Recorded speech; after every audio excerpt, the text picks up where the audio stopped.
Hey, everybody, this is Craig Garber. Welcome to Everyone Loves Guitar. And we have a modern day MacGyver on the show today. He is, man, with Frank Solivan. I think you're the first primary mandolin player we've had on the show, too. Frank is an extremely talented guy. He runs a band. He's got solo records, but his primary project that he might be most well known for is Frank Solivan and Dirty Kitchen. We'll talk about the band. They're I'm going to say progressive bluegrass band, but let me tell you, this is a rock and roll band, and these are some of the most talented musicians that you will ever hear. Quick shout out. I want to thank Chris Luquette, who's Frank's guitar player, one of the badass guitar players around. And he's like younger than most of my genes. I don't know how the hell he's that talented. I got boots older than you. I know, man. And so Chris, thanks for hooking us up. Also, make sure you go to everyonelovesguitar.com/subscribe to subscribe to the show. If you're already watching us on YouTube, hit the subscribe button underneath there with the little bell icon, the emoji, and that allows us to get recommended by YouTube. And thanks for your support on that. All right, quickly about Frank's background. Frank Solivan and by the way, his last name is Solivan. Mandolinist, composer, solo artist, and leader of the progressive bluegrass band Dirty Kitchen. He's from a musical family out of Modesto, California, and he fell in love with bluegrass at an early age. He's got 3 solo records and four albums with Frank Solivan and Dirty Kitchen. The band's won International Bluegrass Music Association, IBMA, Instrumental Group of the Year twice. 2 of their records have been nominated for Grammys, and Chris Luquette and Mike Munford. Chris is a guitar player. Mike's the banjo player, Mike's coming on here in a couple of weeks, I think. Oh, very good. Yeah. Have both received IBMA awards for guitar and banjo playing. And let me tell you, this guy is one of the best voices you will ever hear. It's like, so his last record is let me pull it up here. His last record is called If You Can't Stand the Heat. And it opens with a song called Crave. And I was like, 2 seconds into it, man, he started singing. It was so moving. I couldn't believe, I was like, holy shit. I have not been moved by someone's voice like that in a really long time. It's just got a beautiful voice. So we'll talk. Wow. He's also, this guy he's a tinkerer. He makes leather goods. He has a spice business. He's like, Frank, you might be too young. Do you remember that show? What was it called? The Wayans? No, no, that one. No, remember that show with the Wayans brothers? What the hell? With J-Lo was on there as a dancer. Living Color? Yeah, you're that. Yeah, no. One job. You got like 4, 5, 6 things you're doing, man. So guy's my idol. So thank you for coming on the show, man. I'm looking forward to talking with you. Oh man, thank you so much. Appreciate it, Craig. My pleasure. Okay, so you grew up in a musical family. I was curious specifically what influences did you have and from which family members? Wow. Okay, so my dad and my mom both played music. My mom passed away about 6 years ago, but she sang. Yeah, bum deal for sure. We were really close. And but she sang. Actually, she's on a couple of my records, singing a couple songs. And she, as a kid, played some piano and she played some guitar too. But beautiful voice, and sang with her my whole life. But my dad, his whole side of the family, he's like 9th of 10 kids. And my grandmother, I know. I've got my grandmother, 3, and bless her heart. She was. Wow.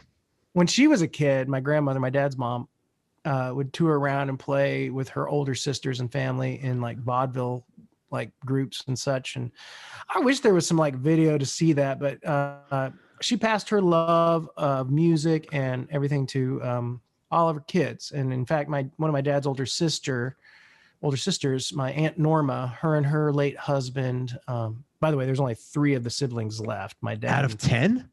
2 sisters, my dad and 2 sisters. Yeah. Holy smokes. My dad's 75, and his oldest, the sister I'm talking about, my Aunt Norma, she was an incredible musician too, but she's in the registered in the Western Swing Hall of Fame. And yeah, just like my grandmother passed on this incredible love and appreciation for music of all kinds. I mean, she played mandolin and fiddle, and there were a few family members that kind of tinkered around on mandolin and fiddle, but I was babysat by her up until kindergarten-ish. And then she passed away. So I never had an opportunity to play music with her. Just hearing some like, tape deck recordings and stories and just what I would remember from that young age and in hearing her. But I gravitated to, I started on the guitar. And I still play guitar. In fact, that was the job in the Navy band that I had in DC for the presidential support unit that I was playing in. I played electric guitar in there, but I definitely gravitate towards the mandolin and fiddle and or the violin. Studied violin performance in school and all that. But a lot of my cousins played music, and we would have these huge family get-togethers. On my dad's side, we often just big spreads of food across the table. The next thing you know, like instruments start coming out of cases and people start playing music and singing. And it's just a way of kind of a way of life until I realized that wasn't normal for most everybody when I went to a party when I was in high school. And I was like, that's interesting. It was really weird. People like getting really messed up, drinking and like, like making out on like typical thing you would see like on a television show or whatever. And kids making out and you're like, man, where's the music? Where's the party? That's These so people have funny. no idea how to have fun. What's going on? That's it was great. So cool. And I was like, I'm out of here. I know how to go have fun. So that's so cool. Yeah. And going to music festivals and bluegrass festivals growing up, being surrounded by family, going to those things and other kids my own age playing music was, I think, the biggest encouragement for me to become a better musician because they, these kids were great. And I was like, man, I don't want them to be so good, And I remember when I was a kid hearing Chris Thiele, he's a little bit younger than me on mandolin. I hadn't played the mandolin yet. I was just playing violin. And I was like, man, that kid is good. Seeing him play at this music festival. And I was a teenager at the time and he was, younger than me. And I was like, wow, okay. I got my work cut out for me now, Yeah, but man, you've carved out such a great niche in what you do. It's like I haven't heard anybody doing what you're doing. Well, I mean, I guess my main objective when I'm playing music is just to, have it come from that special place and be feeling good. And if it's not doing any of that, then I'm wasting my time, I think, Yeah. Of course, I've got to make money doing it, and that's my job and all of those things. But ultimately, if I'm not able to access that special spot, which is, every time I go and play and I get on a stage or in the front room with somebody, and I have to be able to access that. Otherwise, I'm not doing it.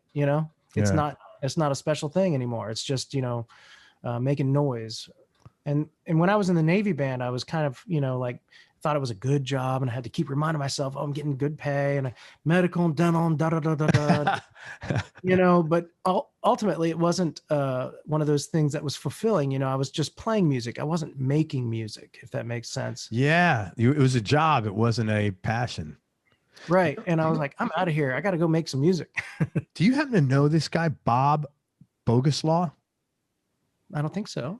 He's a guy who's coming on the show soon. He wrote this book called Keys to the White House. He was in the Marines. He was in the U.S. Marine Band, and he put this book together about all his stories about, and I'm sure you did the same thing, playing in front of, politicians, presidents, and so on and so forth.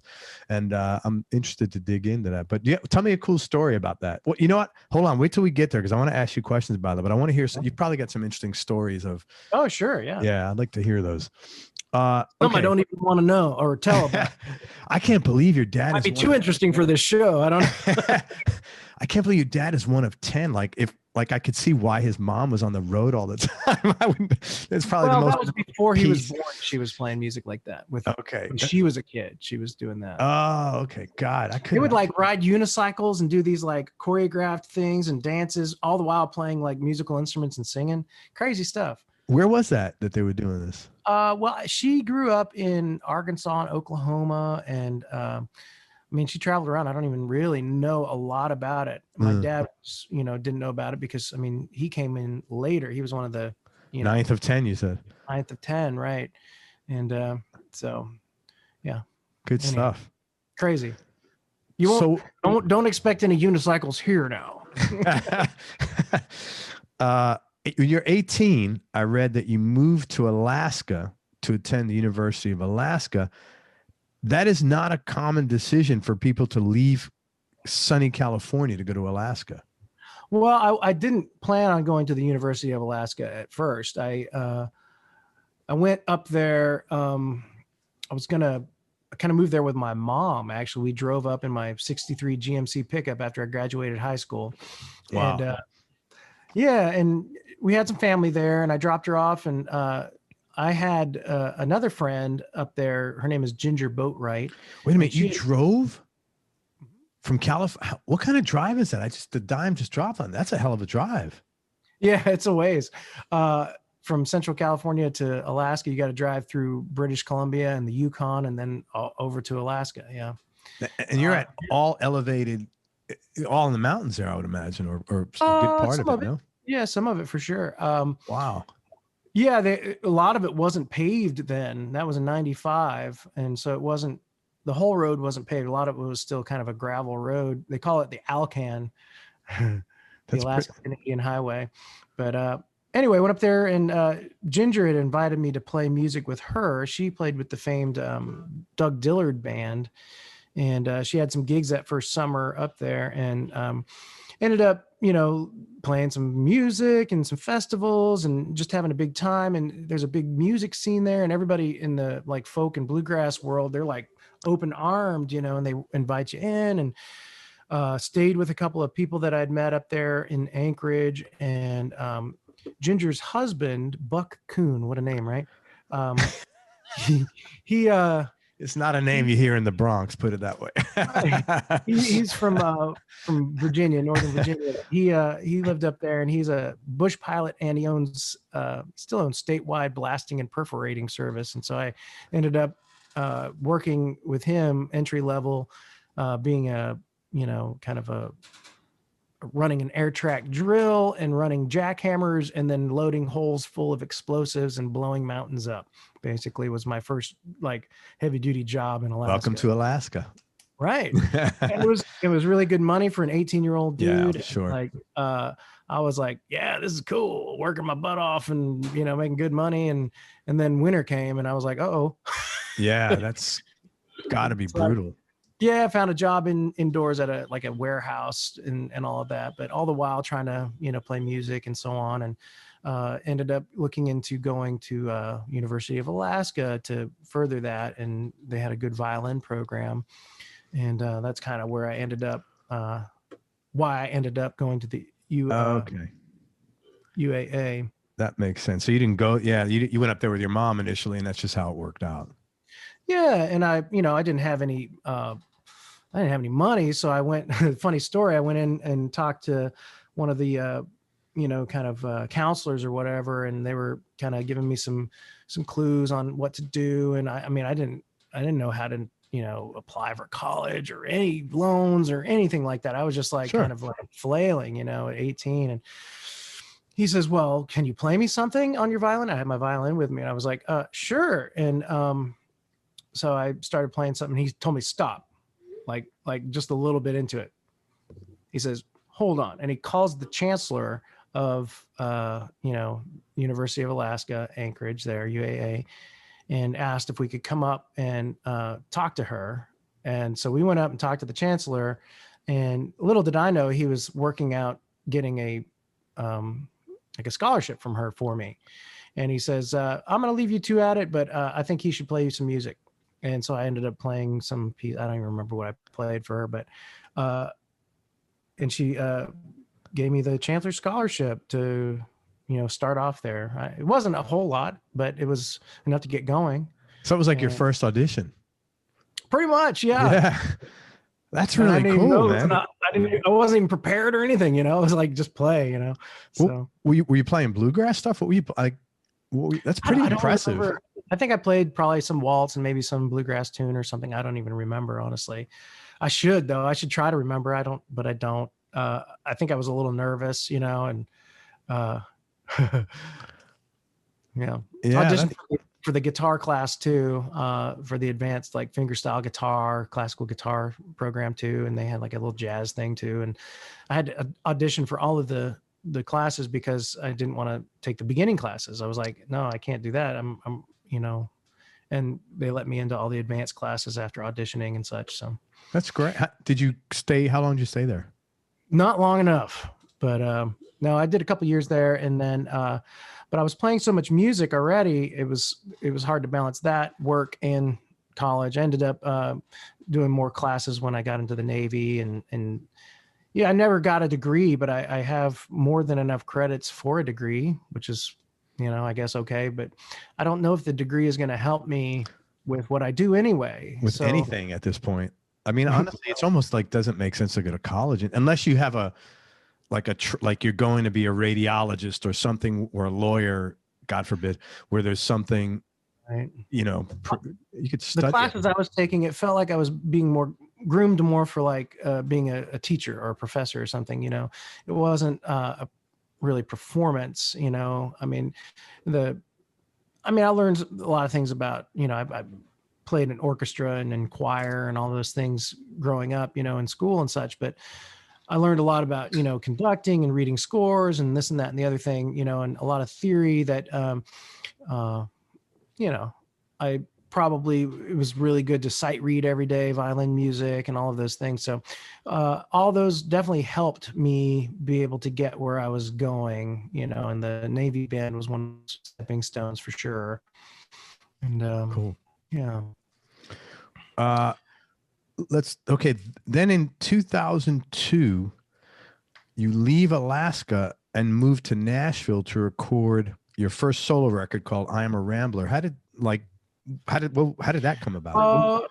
It was a little earlier than that actually, but I think it was more like 2000, but well, I was wanting to record a record, and my grandfather was I think he had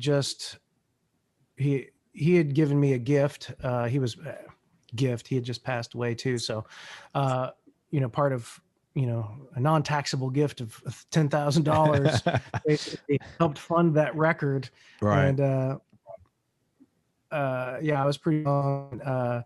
I'd only been playing mandolin for a couple of years, and I had these original songs I wanted to record, and it was a really good learning experience for sure. And I had,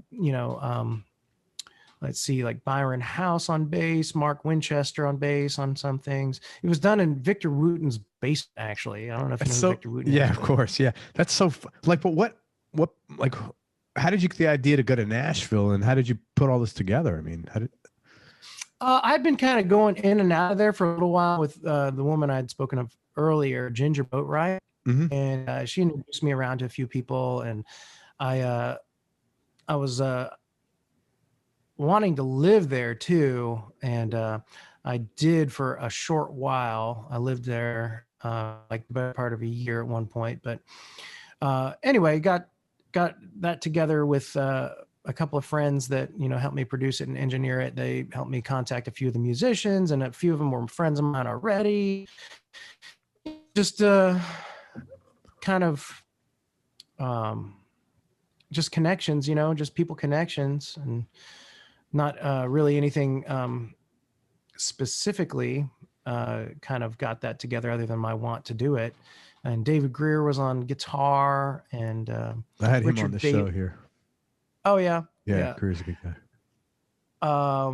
Richard Bailey on the banjo. Another friend of mine played violin on. We recorded it like all at the same time, so it wasn't like, there wasn't a lot of overdubs. Basically, it was all in the same room and such. So it's a really live sounding record and whatnot too. And I learned a lot. And what did you learn? What was some of the top 2 or 3 things you got out of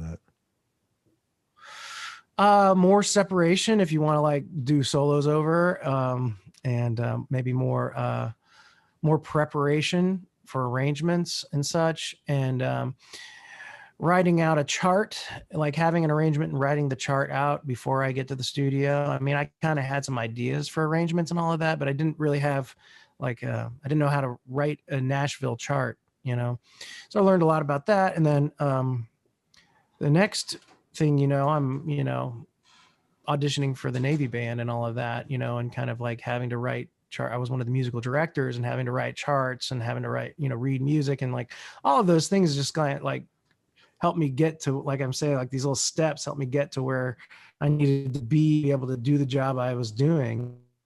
And all of that fed into like what I'm doing now, and arranging music and being able to, write those charts and such. I mean, like I could send you a chart of Crave. I was just looking at it, going through some papers yesterday. Actually, I have it on my phone. I was looking through a couple of notes, and I was like, oh, there's that chart of the tune you were talking about, the first tune on my latest. And anyway, I don't know where I was going with that, other than, the little things that you learn along the way just kind of help you get to where you need to go, or they've helped me at least, Yeah. When did you join the Navy? How to treat people. That was another one. Interesting. As far as what way? Just, I'm not going to talk any smack about anybody in particular, but, butting heads with somebody in the studio and learning how to deal with that in a way that is adult and, like, That's an interesting thing. How do you not asking him to come outside? Hey, play the fucking note right, or I'll show you how to play in the back. No, it wasn't anything like that. I did that in jest mostly. Yeah, you want to talk outside? Yeah. Like, what do you do in a situation like that? So so in 2000, you were probably how old? 20-ish. 22, 21, 22, something like that. Yeah, early 20s. Mm-hmm. Okay, so you come in there and you got a older guy or gal that is not doing what you want, and you're paying them for the session. How do you handle that? Like, what is like? How did you learn how to handle it? Well, everybody did their job and did it a lot better than I could at that time. They were all pros, who were in there for sure. And I think kindness is the main thing, and patience. I learned a lot of patience in the Navy, that's for sure. But just listening. Somebody told me a long time ago, like, you have two ears and one mouth for a reason, So I think listening and being more of an observer on what's going on, as opposed to jumping to some sort of conclusion, I think is really important.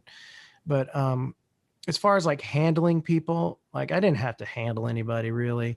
Okay. Everybody does a great job. And there was, it was interesting, knowing who Victor Wooten was, and like, after the sessions were over, like going up to his, the guy who helped me produce the record and that first record of mine and engineer it, Kurt Story, was friends of Victor's too. And go up there and have dinner with them, and just like, this guy's a beast, and anyway, just kind of, I think just treating everybody as a human, I think, is the most important thing. I think a lot of people get, I've hung around with a lot of incredible musicians, and I think the thing that everybody appreciates the most is not, the what do you call it? Like being too big of a fan or something, or being like like awestruck or whatever. Just being real, I think, is the most important thing. Everybody's really receptive on, connection, as opposed to like, you're so awesome, man. Yeah. I think you're 100%. I agree with you on that. When did you when did you join the Navy? 2003, April 15th. What made you do that? Well, I heard about the audition. A couple of the guys that were in the band I knew already and had seen them at festivals. And in fact, they came up to Alaska and played the Anchorage Folk Festival. And they asked me to sit in on a couple songs. So I did. And they were like, hey, we got this audition coming up open for electric guitar. And I was like, ooh, I play acoustic guitar, and I haven't really played much electric guitar, well, that's the audition. That's the job, blah, blah, blah. Okay. Next thing you know, they're playing at a festival in Seattle, or Tacoma rather, Washington. And one of their members couldn't make it. The mandolin and fiddle player at the time couldn't make it. It was a bluegrass gig, and they asked me. I saw them in the lobby of this hotel we were all staying at, and they said, "Hey, would you mind coming and playing with us?" It was a 4-piece band, and turned into a trio all of a sudden because I guess his daughter was having some sort of heart surgery or something. I don't even remember why he had to stay back, but they asked me to sit in, and I was like, oh, sure. Sounds great. Okay. Well, meet us up at this room at so-and-so time and learn 4 sets of music. And so basically had some rehearsals with them and played 4 sets of different music for each set. And, I scraped by, I think they would say I learned it, or whatever, maybe, but I was hanging on for dear life on some of it. And, learning arrangements and changes and, keys and, trying to figure it all out in a short amount of time, basically within a day. 4 sets in a day is a lot. Well, that was the rehearsal, right? It was over the weekend. So we had 4 sets over the weekend. So I had a couple opportunities to rehearse those sets with them, but basically, just kind of took it on, and they were really impressed, and they were like, you need to audition for this band, And so it was the same band. It's a country and bluegrass band, and they basically leave like pedal steel and drummer and electric bass at home, and do the whole acoustic thing on bluegrass gigs. But anyway, okay, so I bought an electric guitar. I was like, okay, Telecaster, sure, all right. My fingers are wrapped around this Telecaster, and so I started, listening to a lot of Albert Lee and Flack and Brent Mason and all these guys, and like, okay, that is tough. Whew. Yeah. And then I started going back and listening to more classic stuff, and some Buck Owens and the whole 9 yards, and just really, stuff that I'd listened to all my life anyway, but really trying to get it under my fingers and get that, country and rock kind of, and there was some blues in there too. And of course I played a little jazz as well. So all of those combined, luckily, my chops on the acoustic guitar weren't terrible or anything, but got it all under my fingers. It was like a job. I spent like 5 or 6 hours a day listening to music and trying to replicate, all this stuff. And I got a couple of set lists from the band. And then, I went and auditioned the first time, and there was other guitar players there auditioning, and it was behind these baffles, so they couldn't see me. They wanted to be, unbiased.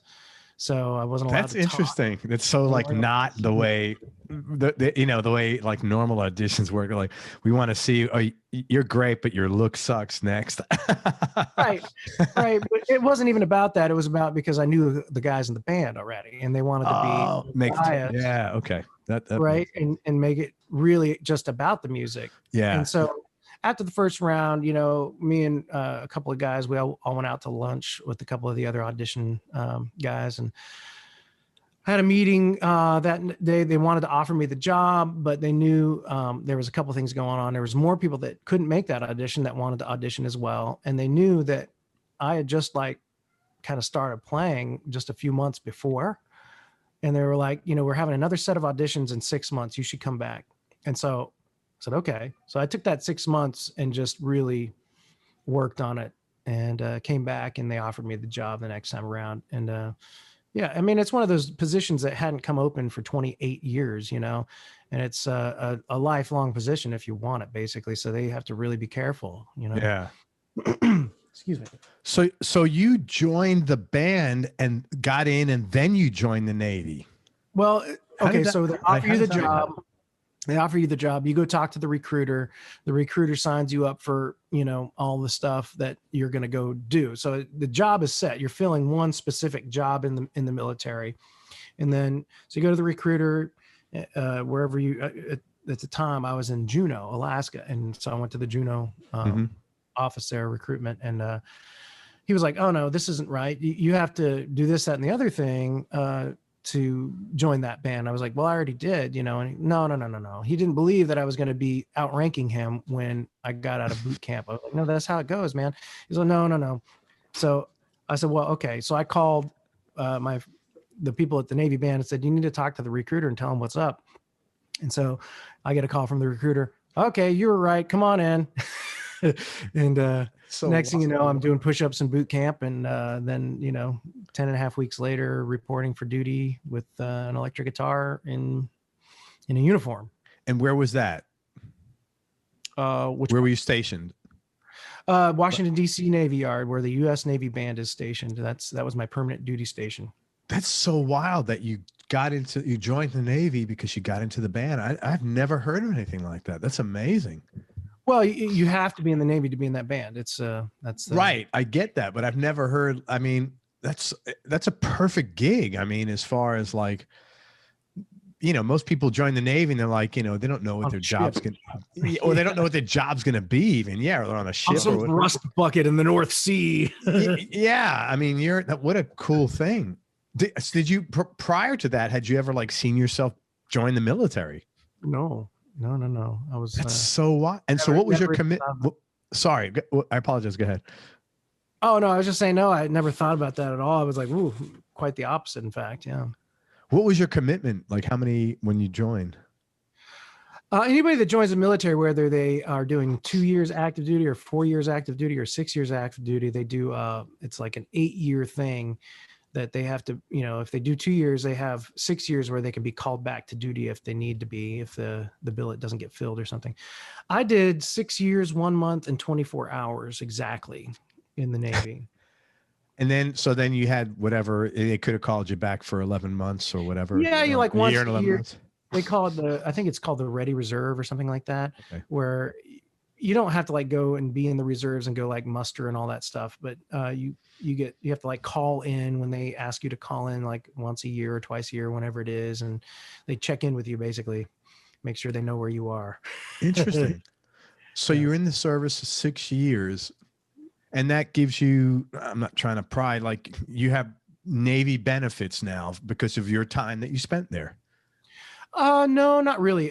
So I had a couple of things go on in the Navy. I injured my shoulder. I injured my first year out with the band. We did like 250 dates plus rehearsals and all this stuff. And I was having trouble with my left hand, you know, like pain and numbness and all this stuff after that first year. And so there's a couple of things that go on, you know, after you have all those things documented. And I had a case of asthma, I had a really bad lung infection while I was in, and led to asthma and all this, not like terrible or anything. It's not like I'm, you know, constantly dying of, you know, can't breathe or whatever. It's brought on by allergic reactions to cats or, you know, sometimes cold weather if I'm exercising in cold weather or something like that. Anyway, it's not terrible or anything until those moments. I guess it gets kind of terrible, but yeah. So those things added up and got documented, and then you know, Veteran Affairs takes all that into consideration, and so they deem you, you know, a certain percentage of disabled or whatever it is they call it, and they give you medical benefits for the rest of your life and or a stipend monthly as well. So interesting. Yeah, like a disability stipend or something like that. But yeah. That's interesting. Wow. So I do have medical for the rest of my life. Yes. Envious, man. That's awesome. Yeah. Especially working for yourself. That's a great benefit to have, man. Yeah, totally. Yeah. Wow. What an interesting story. That is so cool. So what was that experience like playing and traveling around with them? And maybe tell me one or two takeaways that you got out of it most. And it could be musically, performance, personally, you know, whatever you'd like to talk about. Oh, well, interpersonally, there, you know, with any job, really, it depends on who you're working with, but sometimes it's great, sometimes it's not. But interpersonally there, I you know, was ready to move on. That's for sure. With people I was working with. And, in addition, like in the very beginnings, even like that first year, we were playing a lot of VIP kind of things where we were playing for dignitaries or chairman of the Joint Chiefs or at the vice president's residence or White House or whatever it was. You know, you're beck and call of, you know, the Navy band and to them telling you where to go. And I remember having a feeling like, oh, this is cool. And then it started being like, okay, this is like, wow, this is work. Wow. Okay. You know, I have to be there when, you know, it's okay, you know, for a little while, I guess. But I remember being at the chairman of the Joint Chiefs house, and he had some dignitaries, I want to say from Afghanistan, if I'm not mistaken. And this was like 2003, maybe early 2004. So it was pretty rough, you know, kind of relationship going on there. And, you know, we're talking about people that were really like this, you know, very straight face, like you're never going to make me smile or entertain me kind of vibes, you know, from these people from other countries or whatever.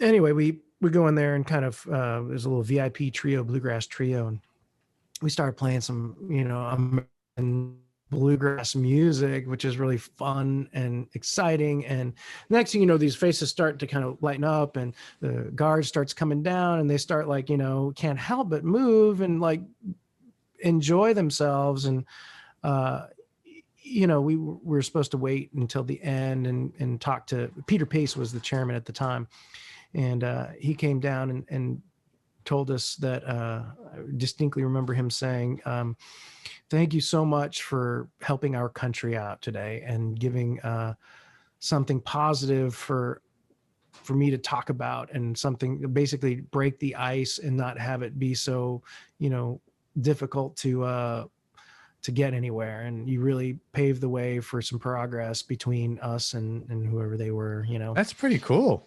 I was like, wow, okay, thank you so much. I appreciate that, you know. And yeah, so after that, I felt a little bit less like the, you know, dance monkey dance kind of thing, you know. Yeah. Like it was, you didn't feel like it was so much of a, like you felt it was having some impact, moving people. Yeah. Musically, yeah, exactly. Yeah, musically paving a way for people to, you know, open dialogue or whatever, you know. That was a cool thing to hear. Yeah. And, you know, that lasted for about, you know, 5 minutes or so. And then, you know, no. No, I felt good. It was a good job and all that, you know, but like I said, I was ready to move on, you know. Yeah. And just because musically it wasn't what you wanted to do. No, I mean, I didn't want to sing, you know, God Bless the USA every show. And I didn't want to, like, I mean, not to say it's a bad thing. And that was the job, right? I mean, yeah, the job is about providing a sense of pride in your country and in your military, and hopefully helping recruiters and maybe even retention of members or whatever. So it's, sure. I mean, that was the job. And, but it was time for me to go on. And I was like, had all these, you know, for lack of a better word, dreams of, you know, playing music on my own. And, you know, it's really a very cool thing when you pull up, you know, I played the Grand Ole Opry with the Navy band before, and that was cool, you know, but it's a whole nother deal when it's your name on the marquee. Yeah. Know? Yeah, I'm sure. And, that's a really cool deal. We've done that twice now with my band, and we've gone to the Grammys twice. And, you know, it's like okay, some affirmation of I made some good decisions, I think, you know. Yeah, for sure. So I can understand that. So musically, it was a job. Bottom line, it wasn't a fun. Which music should never be a job. That's not why you got into playing music, surely. Right, and it's a pinnacle kind of job for a lot, though. You know, for a lot of people, and it's okay, and it's not a bad thing that that's where they want to be and where they want. You know, that's the job that they want, and they're good at it. All of those things. That's beautiful. For me, it was not that. So yeah. Any funny stories that you could share? Oh gosh, yeah. I mean, having, you know, brushing your teeth and then somebody texting you a picture of your toothbrush in the toilet is always fun, you know. What do you mean? What do you mean? Just pranks and stuff. People like that. Oh my God. I would get really mad at that kind of stuff. I just am not into pranks, you know. Yeah, I'm not either. It's really funny. I'm not a prank guy. No, I mean, I can don't have patience for it. Yeah, I don't either. I don't. It's funny because I'm never going to treat anybody really like that, you know.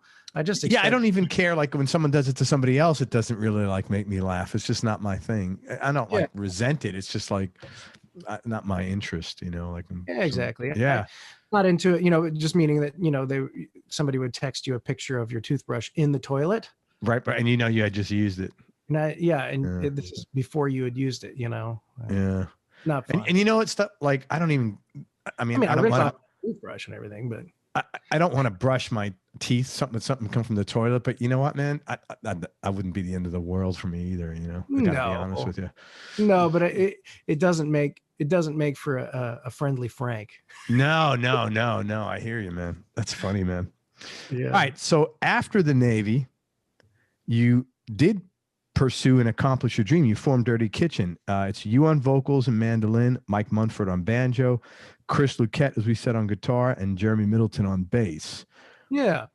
It started with Mike Munford and me and another guy named Stefan Custodi on bass and Lincoln Myers on guitar. Stefan was replaced with Danny Booth, and Danny did a few years with the band, and Chris came in shortly thereafter, shortly after Danny joined the band. And then Danny moved back to Alaska, and that's when I called Jeremy. And Jeremy actually was in the Navy band too. You knew him from there?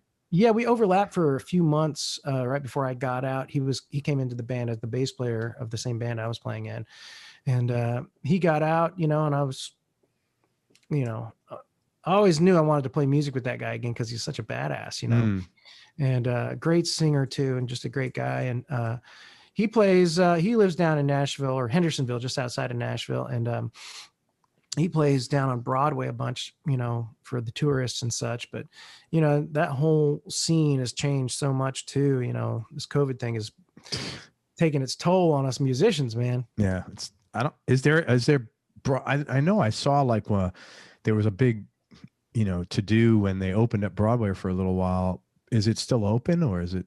I think so. I think he's still playing down there, but it's very limited capacity. Masks are needed. And I want to say there's a shield between the band and the people. I don't really know. Yeah. I do know he's going down there and playing, and, he's got him and his wife and his 3 kids. So he's got to do something. And my band is on hiatus until this thing is, I can't, much like the rest of the people playing music, they're gigs to play, because everything's shut down.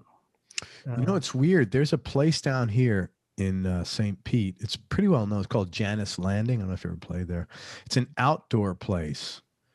And I hate going there because it's standing only, and they always it's sold out so much. And, it's hot and sticky here in the summer. And is it like Skippers? Yeah. Skippers is 5 minutes away from me. It's like a massive Skippers. Oh, wow. I played Skippers before. That's such a cool place. I love that. They closed it. And now I just they started running ads on Instagram. They said, someone said, "Hey, I thought you were closed." I said, "Well, it wasn't permanent." So I hope they're still open. They had they've had great major acts there. Everybody's played there. Yeah. Great major acts besides you even. Oh, God. I was disagreeing with you. I was like, yeah. But so this place, Janus Landing, they always it's the kind of place you got all these drunken guys. It's so close quarter. They're all spilling beer. So I don't usually like seeing shows there, but there's a show there at the end of February. I don't know how they're going to do that. Like Blackberry Smoke. I don't know if you know them. They're a pretty well-known band. I don't know how they're doing that. It's supposed to be social distancing, but I don't know how you have a pod or something, or are they all like roped off or whatever? I don't know how they're going to do that. It's just curious. Have you ever been to Riverhawk Music Festival? Just north of you there a little bit? No. Okay. There's a couple of festivals that he puts on, and we've played down there before too. Good scene, for sure. There's loads of festivals here in Florida. It's a cool. My daughter goes to a lot. I don't know how she does it. It's like gross. I'm older, man, so it's like last thing I want to. Do you know the Pinkhams down there by chance? I don't. James Pinkham and Josh Pinkham plays mandolin. His dad plays guitar now. They play. I think they play weekly or something around there, but I'm not sure if it's outdoor or not. But it's weird. This is weird times. I played 3 gigs in October. One was in a big recording studio, and it was a live Facebook feed, and then 2 outdoor gigs at breweries the next 2 days. And that was the first gigs I'd played since March 8th. And that was in mid-October. And those are the only gigs I've played in this whole COVID thing. And aside from, doing Facebook Live from the front room or whatever. Wow. Or live videos in general. Yeah, it's nutty times, man. I don't know how this is going to work out. I hope it just works out.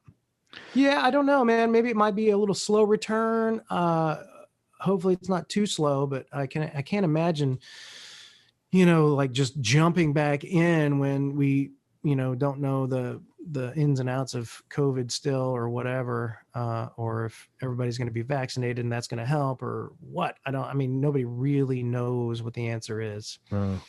So I did read that the flu is almost non-existent this year because of COVID, and they reckon it's because, number one, they felt like wearing masks is preventing the flu, but they also said everybody who had COVID, those antibodies are strong enough like to kick the flu's ass. Huh. Interesting. Yeah, that was interesting. Yeah. I normally don't ask about band names, but Dirty Kitchen has a pretty cool significance if you can share that. It's really cool. Man, I love to cook. So growing up, even in like high school, my friends they would call me Chef Boyar Frank, and come over to the house after school, and I'd like make good food as opposed to like corn dogs or chicken nuggets or fish sticks or anything. I would make a meal, and they were always about that. And I learned to cook from my mom. She was an incredible cook, and she worked in restaurants growing up, and even into her adulthood. She was a hostess, and she owned a couple places at times or whatever, but she instilled that love of cooking for sure. And so I ended up working in some restaurants a little bit myself at one point, and then that wasn't my thing. I still love to cook though, and I annihilate cookbooks. I'll read a cookbook from front to back and like go and reference 4 or 5 different recipes to formulate one of my own or whatever. Anyway, as far as the name of the band is concerned, it goes back to that first record we were talking about earlier, that record, I Am a Rambler. The first tune on there, the very first instrumental and tune on that record is called Dirty Kitchen. And it's an original piece of mine that I decided I was going to mess around with writing this tune instead of, cleaning the kitchen after dirtying it and having a big meal and so on and so forth. And I was trying to find something that, like describe the things I love most, and of course, music and food.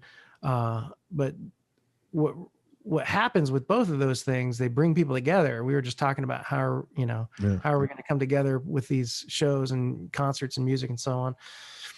Same thing with food though. You share a meal with somebody and you're sitting across the table, you're ultimately going to be connecting with them somehow. Totally. No matter where you go, most people, like in a different country, they want to have you try their national dish or something of the local fare or whatever, so that is a connector for sure.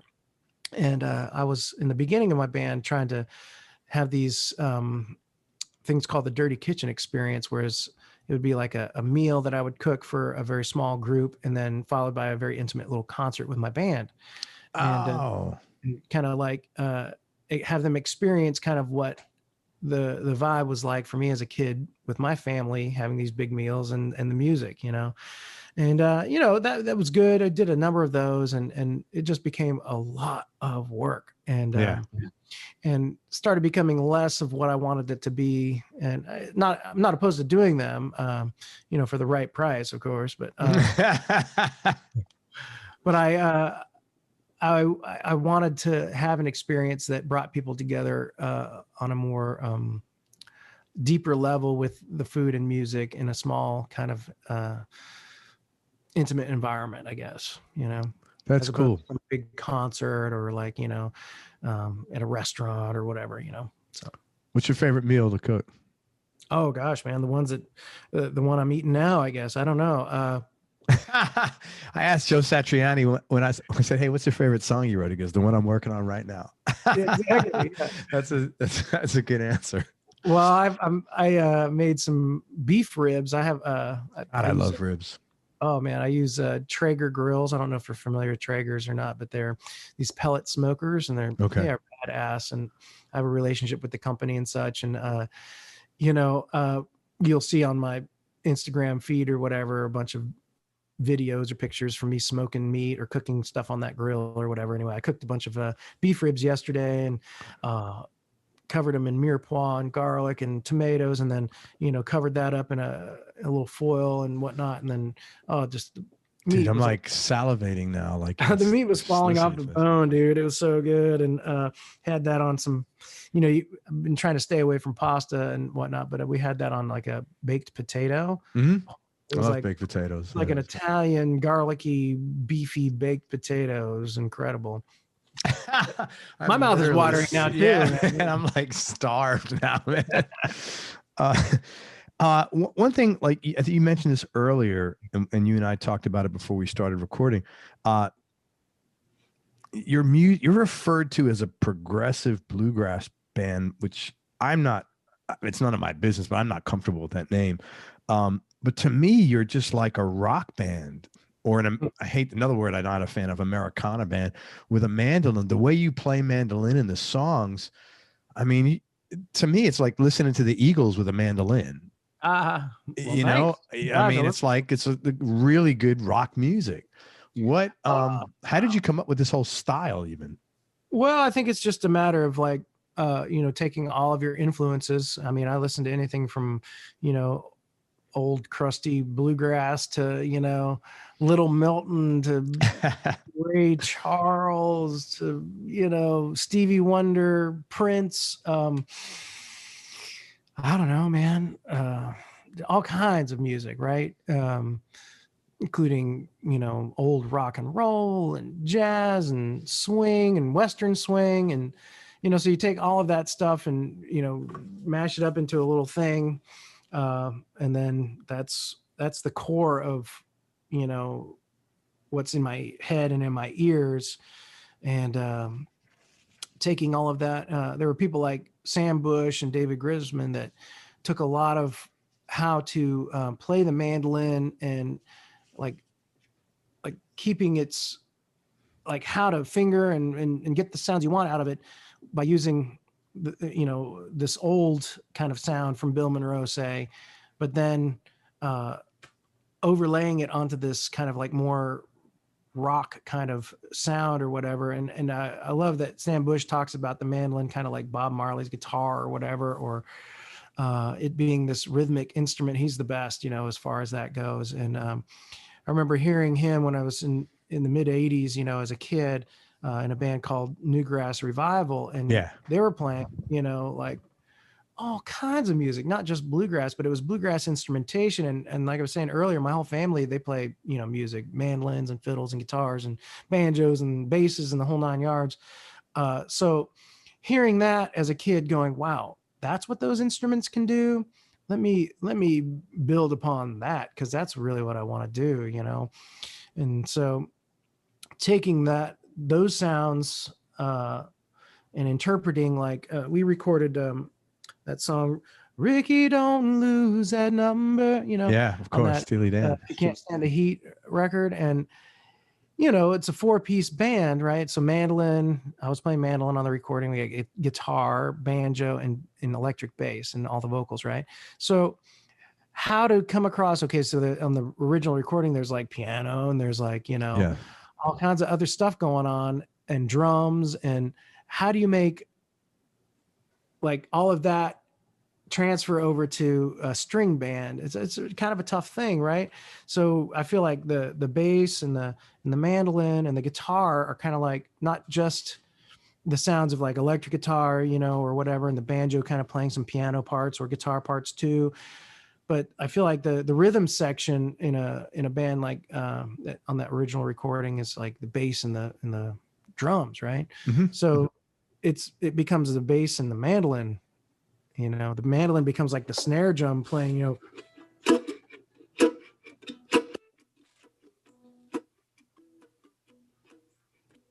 that's the snare, the offbeat, right? Boom, boom, and that's and it all works together. It may not sound exactly like the recording, but it is. It's not supposed to. No, it's our version of what we kind of see as how it could sound with a string band, and we've done that with other songs like the Letter, for instance, which is a Joe Cocker. Yeah, right. Or the Box Tops. Sure.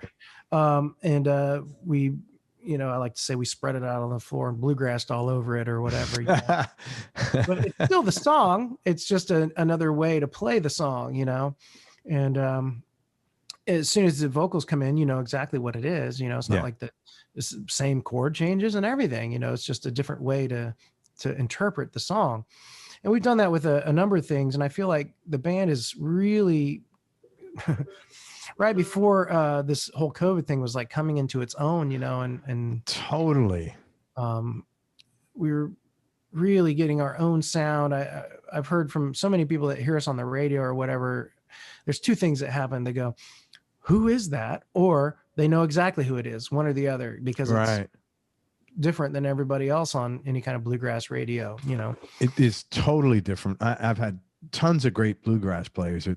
What you guys do really is to me, it's much more tangible. And I said that about Chris's own solo record. It's much more tangible to in my opinion, much wider group of people. Yeah, I think we were like the gateway band for bluegrass. The gateway drug to bluegrass. You know, like bacon is the gateway meat for vegetarian. You know? We're like the bacon of, you know, whatever. I'm going to write that down. That's going to be your quote. We're the gateway. We're the gateway. I'm going to say the gateway drug, though. We're the gateway drug to bluegrass. Oh, my God. It's true, though, man. I mean, yeah. Well, hopefully, like people can like hear it, and it's not, you know, a lot of that, you know, high nasally bluegrass kind of stuff that, you know, people attribute to what the sound of that is, you know, and some of that stuff is really great and is what I want to hear, you know, but you can vibe. You have a groove. Oh, thanks, man. Yeah, like I don't feel like I can sing that way, you know. That's already being done, and I want to define my own voice, whether it be me being a vocal stylist or just a good singer or whatever you want to call it. You know, I feel like I want to have interesting arrangements. I want to, you know, have material either original or, you know, to the band or friends of mine, or, you know, original arrangements of classics or something, you know what I mean? Just have it be something that is not being done anywhere else. And I think that's just like, it just comes from, it's kind of naturally, we're coming by it naturally because of all of our influences musically. You know, Chris has on guitar has like an incredible vast knowledge of like all kinds of music. Mike Munford, same deal. You know, on the banjo, he listens to all kinds of music. It's not like he's just listening to Earl Scruggs play 3-finger style banjo playing. Not that. No, you know, and Jeremy comes from a completely different background, not even a bluegrass background on bass, you know. So it's a beautiful mix of different influences coming together to form a sound that is, and sometimes it's not even like what I had in my mind. It's like what happens to just be what it is. You know, it's like, oh, that I didn't expect that. That sounds good. Let's try that, or let's work on this, or, you know, maybe we should put a stop there and then like swell there, and then that kind of leads to another idea. And then Munford he's like Mr. Ending idea guy for sure. He's like, oh, well, what if we tried this, or what if we tried that? Can we add this note in there? You know, and yeah, but not quite like that long, maybe a little shorter like this. And, you know, and that's how, you know, that everybody feeling comfortable to be able to contribute is been able to help the band sound the way it does, you know? Yeah. I think nobody, well, thanks. I think nobody feels like they can't contribute, you know? Like they're only trying to emulate a certain sound, you know what I mean? Mm-hmm. So like if I were to go play in like, say, Ricky Skaggs band, for instance, you know, or anybody for that matter, not just myself, whoever it is, they go into that band, they're going to sound like Ricky Skaggs band. Yeah, right? He has a template and you have to fit within the template.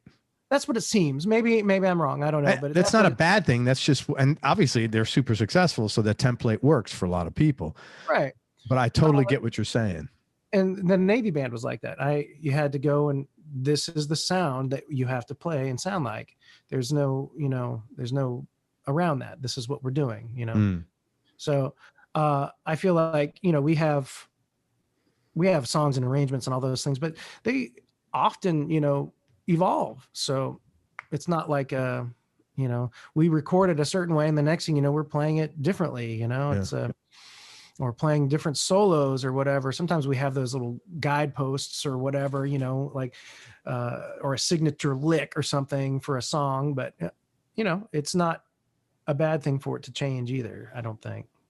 Let's talk about that signature licks. There's in the And if you can't stand the heat, you have a few situations in there, man, where I listened to it and I had to go back and listen to it again. Either you and Chris or you and Mike, particularly you and Chris, you're playing the same line, but it's not like quarter notes. It's not eighth notes. I don't even know if it's 16th notes. It's just a riff of blazing. And it is amazing how, I mean, together you are. Is that, how long does something like that take to put together? It depends. I mean, sometimes those riffs kind of come naturally, you know, other times you got to really work on them and get them in time and all of that. What song are you referring to? I'm not even sure what you're talking about. Do you remember? It's one of, hang on a second, let me pull it up. I think it's either Crooked Eyed John or Set in Stone, maybe. Okay. There's just there was just this riff, and I was just blown away. It was you and Chris, and I couldn't believe. I should have wrote the song down. I'm sorry. Was it like a double time lick or something? Yes, it was something. It was just like so fast, and it was a really nice riff. It was, you know, it was perfect. It was the right riff for the chords, but it was great. I just couldn't believe how together you were in sync, you know. And I guess what was freaking me out was I don't usually hear that with a guitar and a mandolin. I hear that when you do hear it, it's two guitar. When I hear it, usually it's two guitars, and it was or banjo or mandolin too. We do it a lot, you know. Yeah, and it was so cool to hear that. It was like, wow, this works. Yeah, we work on those things. Those aren't like, you know, oh yeah, let's play this riff at, you know, double time and or a triplet lick or whatever it might be. You know, it's not like, oh, I know it's work. Play by yourself, you know, of course, and then to line it up with you know, a fellow musician,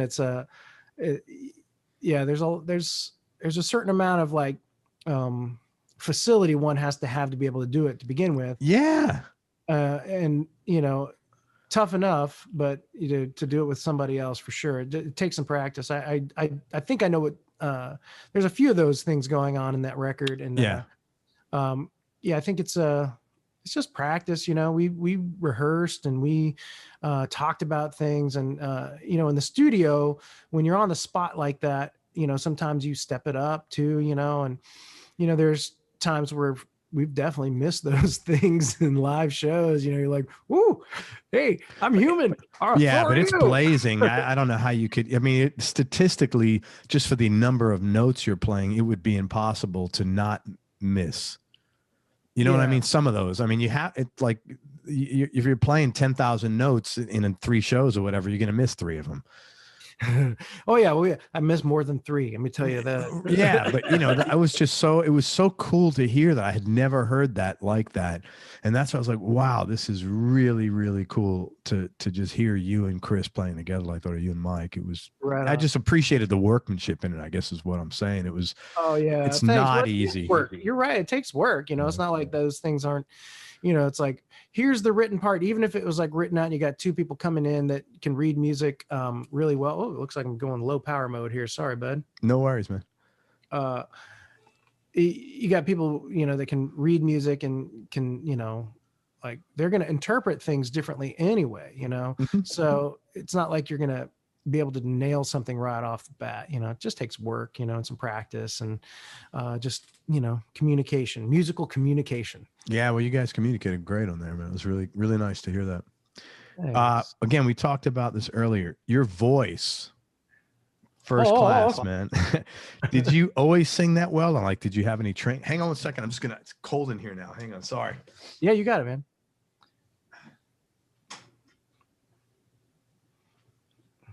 I had the fan on. I put it on earlier. I got the window open. Its temperature's dropped a little bit. Yeah, tell me about your voice, man, because it's freaking awesome. Oh gosh, thank you. Well, I mean, I had a few vocal lessons as a kid, and then like in high school, I was in choir and all that stuff. And I never considered myself a singer, you know. But I worked a lot on it in the last handful of years for sure, and especially so on that last record, If You Can't Stand the Heat, thinking that I might not be able to play my mandolin as well.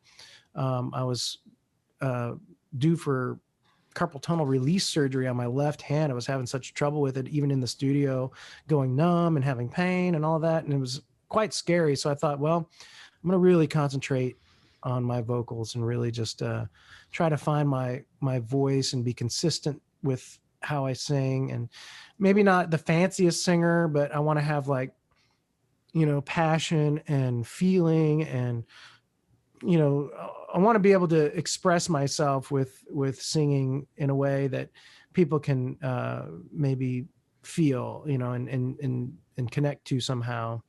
So that was kind of my goal, at least. And I kind of let it all hang out on a couple of songs on that record for sure, you know. And it was the first song. Yeah, Crave. That was a tough one, man. Woo. You did a great job. It is a tough song. You did a really singing that high B flat note throughout there is tough, man. The more I crave. Yes.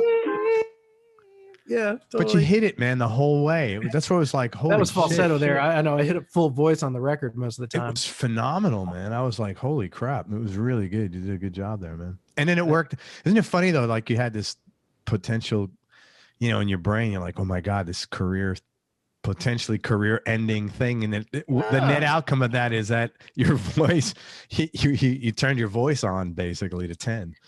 Kind of, yeah. And I feel like I want to do that every time I play. And we were talking about that earlier, you know, like every time I play, I want to feel it. I want to have it be meaningful. And I want people that are listening to feel it. And, you know, it's one of those things, like if you're in a spot, like, you know, like those musical wallpaper gigs, or like behind the potted palm or whatever you want to call it, you know, like where nobody's listening and nobody hears the end of the song or applauds or anything like that.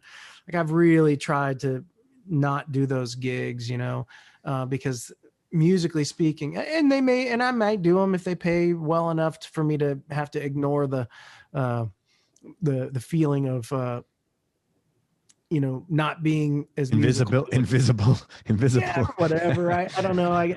It's hard, right, to make that call, you know, but, you know, I've tried to not do those types of things and have everything I do with my band be meaningful and musical, I guess, you know? Yeah. So that's, I remember I did one of those kind of gigs up in Boston, and Chris, he says, well, this is the first gig we've ever done like this. Like, yeah. But, you know, we're staying in a nice place and getting paid well. So there you go. You know? Yeah. You know, someone told me a long time ago, some clients just exist. Some clients are relationships forever, and just some clients just exist to pay your bills. And that's just the way it is. You know, it's just the reality of being in business for yourself, man.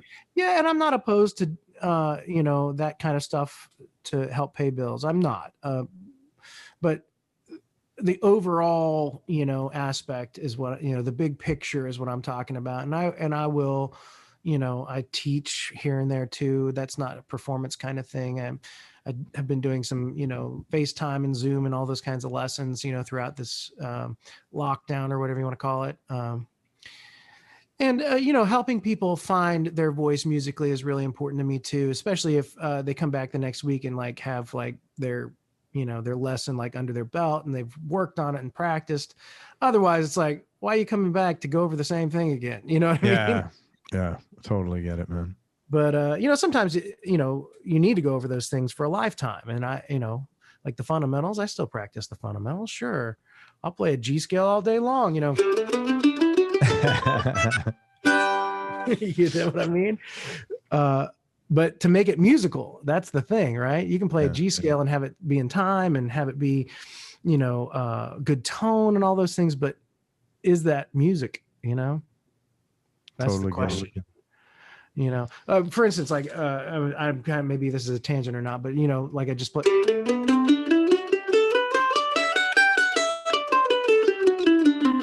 Good tone, good timing. But if one plays it more like.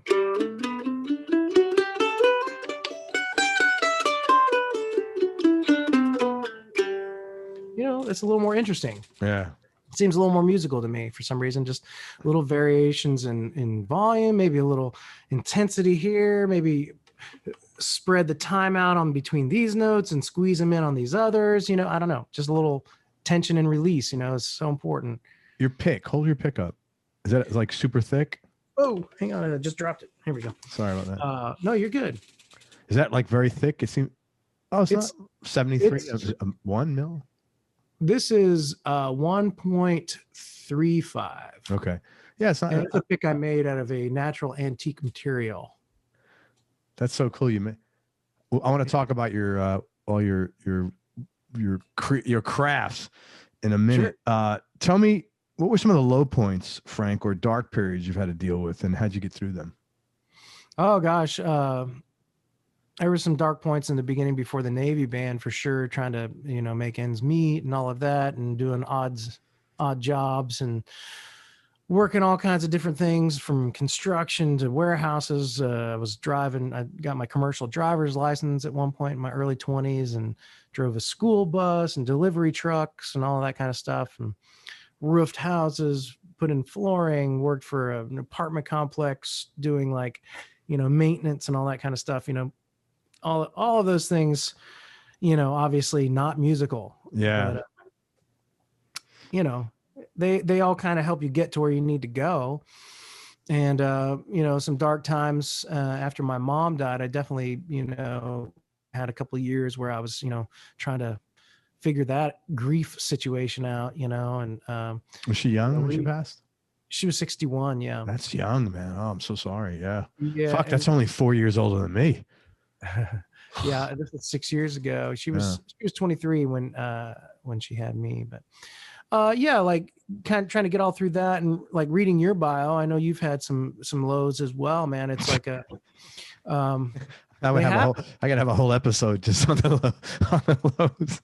I mean, we could. I mean, I could too, for that matter. But I think dark times for sure. And you know, even as of late, you know, but I think the biggest thing for me is really reminding myself of what is good, you know. Yeah.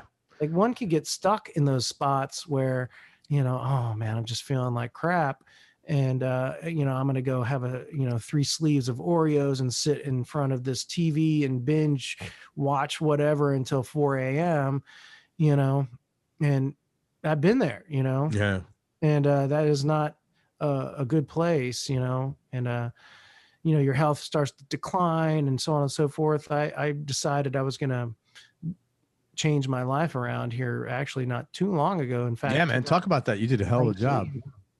Well, in 2019, I realized I was having some health issues with like high blood pressure and all this stuff, and actually ended up in the emergency room a couple of times. And doctors saying, you know, you need to reduce stress in your life. And so I moved out of my house and moved to Nashville to help reduce the family life stress, and live by myself. And then ended up, you know, deciding, okay, I need to eat better, and I need to exercise. This is not okay, you know. So I reduced certain types of foods, and reduced my sugar intake, and started exercising like a beast in November and December. And all in all, in short time frame, I lost about 55 pounds, and you know, right on, man. Started bike riding and doing, you know, more hiking, and being outdoors more. And you know, at one point I was doing like 300 push-ups a day, and you know, that's a lot of push-ups, man. Yeah, well, you know, I slowed down a little bit this winter, and kind of found a nice, comfortable little, you know, still staying active and all those things, but not working out like a beast, but found a nice, comfortable spot for weight, and, you know, eating more healthy, and just having a better outlook on life. And, you know, a lot of it is a decision to make, you know. Unhappiness, I think, is a part decision. You know, I agree with you 100%. I think after my mom died, a couple of years after she died, a really close family member of mine died in Hawaii, very famous musician. 10% battery remain here, just so you know. I had my phone fully charged for this thing too. Really? Yeah. Anyway, yeah, I mean, I could unplug and plug it back in and not use this microphone that I'm using, if that would help. Your call. Yeah, I mean, we probably need more than 10%. Yeah, let me go ahead, let me just write down the time here. Anyway, Hawaii. Yeah, I was in Hawaii and I was at the beach where my cousin drowned, you know. Holy shit. He and I were pretty close. We talked all the time on the phone, incredible musician and singer, and sitting out there and kind of told myself, okay, time to not be unhappy. You know, you have these people that loved you, would not want you to be so down and out that it's affecting every part of your life, you know. So that decision was made to turn things around there for me, and you know, kind of like start thinking about what I needed to do. And it took a little while, but I got there. Good for you, man. And, yeah. Well, you certainly did a good job. I saw those photos of you. You look before and after. It's pretty impressive. Yeah, man. Yeah. Somebody said the other day on Facebook, you either decide to be a chunk, a hunk, or a drunk during the COVID lockdown. Well, I think that, you know, that's funny when you're talking. I think that's the toughest thing about COVID, where you have to remind yourself of the things you have to think about that you have don't change every day. Right. And they may not have changed at all in a year. You know, you know, you could only be thankful that you have running water. I mean, I'm not minimizing any of those things, a roof over your head, but I think for people that are, especially musicians, man, let's face it, that are not working, it is a tougher thing to wake up every day and feel that. And especially in states that are locked down, like California, like Florida's, we're open pretty much for the most part. And I'm sorry for the loss of your mom. Thank you. Yeah, it was a tough one. She was super special for sure. Yeah, you could tell. A lot about, you know, kind of like pulling yourself up by the bootstraps, and, you know, not being afraid to have change or start over or any of those things. So yeah, it was you know, she was definitely a huge influence for that. And you know, moved to Alaska. You know, after I moved to the DC area to join the Navy band, she was like, "Oh, I'm going to save some money and I'm going to come down there and be close to you because you're my only son." That was pretty cool, man. I assume your folks split at an early age or something like that? Yeah, I was 13 or so when they split up. That's tough, man. My dad too, though. You know, he lives out in California. He plays guitar and banjo, and he's recently won a mandolin in a raffle, I guess, about a year ago or so. But he says, "You need to make me a mandolin strap."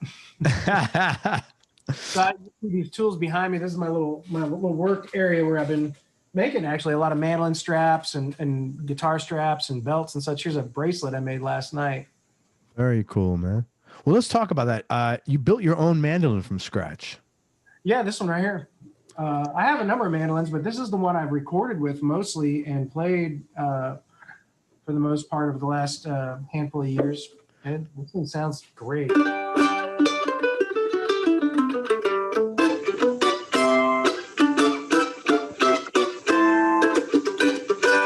Yeah.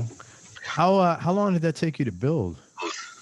Well, okay, so a good friend of mine named Roger Siminoff, he's literally written the book on how to build mandolins and banjos and so on and so forth. And he took me under his wing, basically, and said, "Hey, come to my shop and I'll show you how to make a mandolin." And so I did. And within about a week, I had this thing, you know, all glued together. And the only things I didn't have were like the fingerboard and, of course, like all the binding around the edges here, the white binding, and all the inlay and all of that stuff, and all the hardware and the bridge fitting and all of those things. I mean, I built this bridge and like all of the things besides for just the instrument in white and being like glued together. Took me a week to glue it together, basically carve it and put it all together and all of that. Even the headstock, it's pretty ornate there, the detail that you have as far as the carving. Yeah, the inlay here, that's like a kind of the little for my last name. The little thing up there, like the little holes. I don't know what they're no, at the top there where it's almost like how the hell did you do that? Oh yeah, these are done with, you know, like a band saw. It's called the scroll, right? So you got this scroll too. Yeah. It's a Florentine style. It's fashioned after early 20s Gibson mandolin. A guy named Lloyd Lohr kind of. I've heard of him. Yeah, he's kind of like they're the Stradivariuses of the mandolin family or whatever. So this instrument, except for like the inlay and whatnot, is fashioned after Lloyd Loar's personal axe. Actually, he was a mandolin player as well, and Roger Siminoff, whom I'm speaking of, actually owns that instrument. Lloyd Loar's his own personal axe. So I had some time to be able to spend with that instrument, and we're talking probably a 7-figure number to probably insure that thing, maybe more. I don't know. Wow. And anyway, so I spent some time with that instrument, and this is basically the shape and the thicknesses and all of that, and the carving and all of that of this instrument is all fashioned after that instrument, that Gibson mandolin. What's that brace at the bottom there on the back? So this is a buddy of mine named Tony Pryors in California makes these things, and they're beautiful. They're like powder coated metal. And interestingly enough, I don't know if it'll come across here on the speaker, but if you have the instrument, the back and the top move together, right, to make a sound. So if I have it against my body, as opposed to away from my body,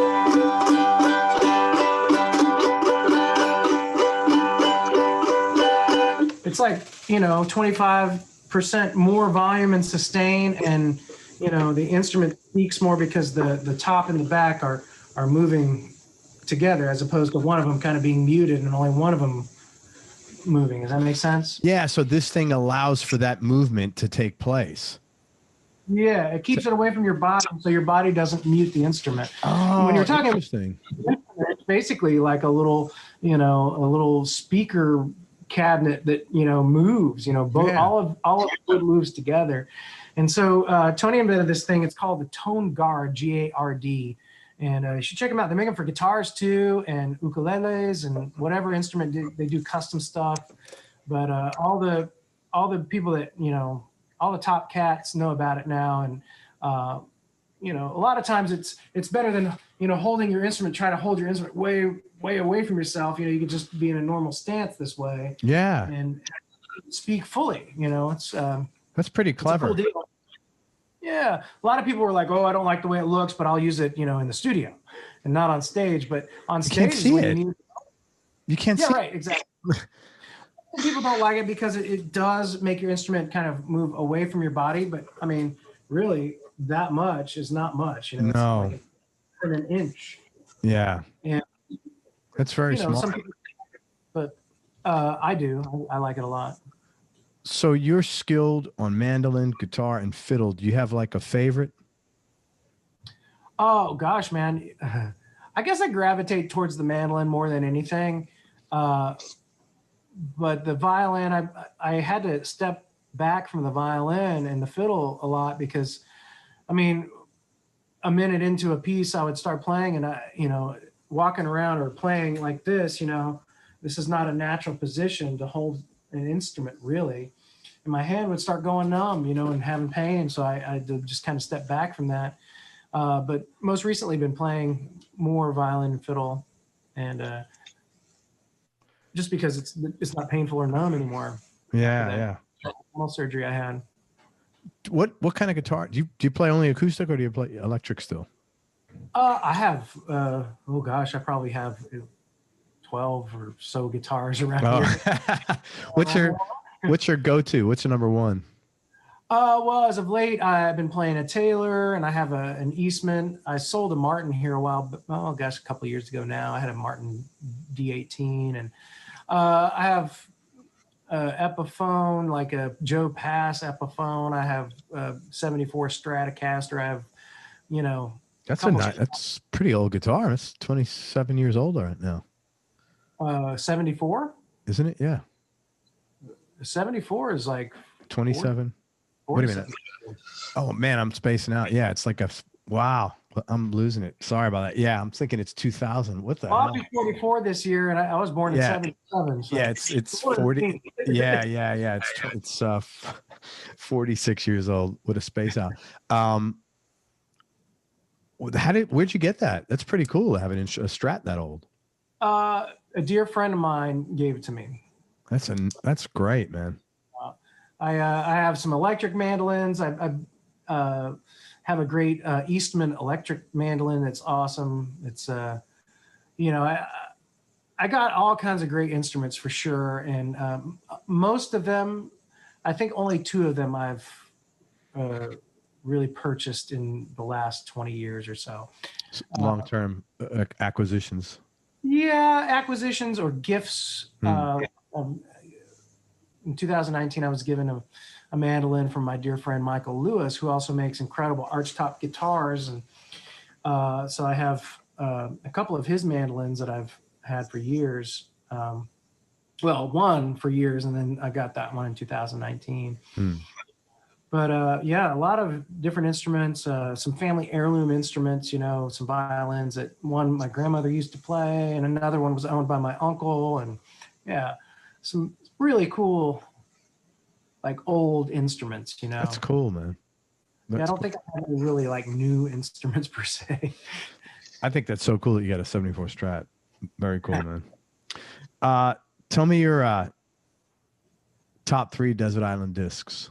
Just for now. Honest, in your list of questions, I was like, man, that's a tough one, man. Just for like right now. Like obviously this will change in 10 minutes or whatever, but just for like right now. Probably every 10 minutes. Not just in 10 minutes. It'll be the next 10 minutes something else, and the next 10 minutes will be something else. It's just, you know, gosh, I don't know.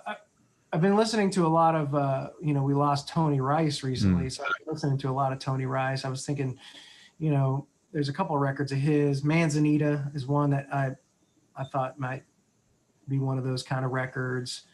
Devlin, and then, you know, of course, I've been, oh gosh, I was listening to Little Milton a lot too recently. You know who Little Milton is? Blues guy. Yeah, man. You know, you got that. There's this record where it's got grits ain't groceries. If grits ain't groceries, eggs ain't poultry, and Mona Lisa was a man. That's. You know what? I think a lot of his records, I have a record of his, let me see. It's a very similar thing. It's something like, it's another funny name like that. I can't find it right now, but Liberty DeVito turned me on to, the drummer from Billy Joel. It's kind of fun. He has a lot of names like that.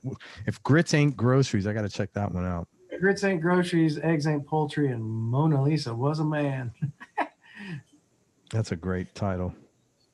And so Tony Rice, Little Milton, who'd be number 3? That's always a tough one, man. Oh gosh, I don't know, man. I was listening to I got turned on to some old Sam Bush records. I you know, I was listening to some of that, but it's like, and it's hard to like, I go through these spurts. One thing I'm listening to is so different than the next week, you know? So yeah, I had a stint there where I was listening to a lot. I mean, went back, and I always do, you know, you go back to the Allman Brothers or whatever. And, oh God, yeah.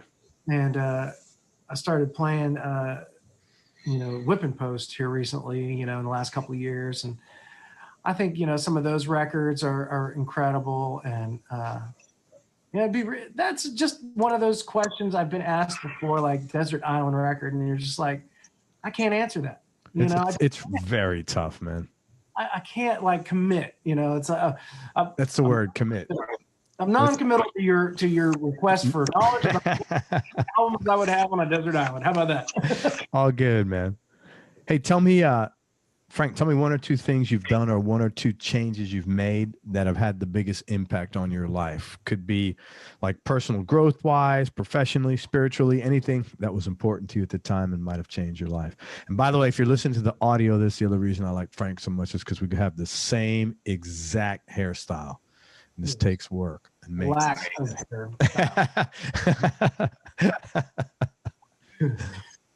we can put it together and make an ass of ourselves. Totally, man. Man, decisions I made that help or hinder is kind of what you're asking? 1 or 2 changes you've made or 1 or 2 things you did that really changed your life for the better. Oh man. Well, for sure. Eating healthy and exercise, I figured taking care of me, really focusing on the importance of not just things around me, but myself. Yeah, man. Self-care is like important. People, you know, it's number one. Yeah.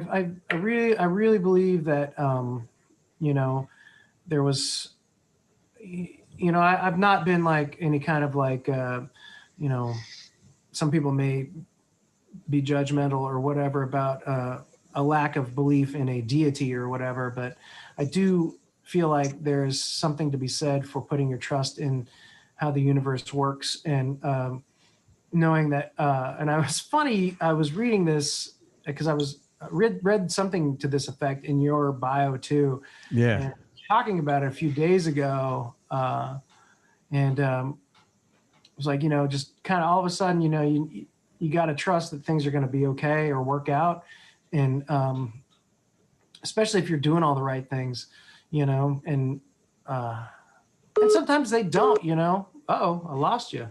It's not like it's going to blow up. There you go. Okay, I lost you there for a second. Yeah. I got a call in. That was weird. Thought I had my thing off, but anyway,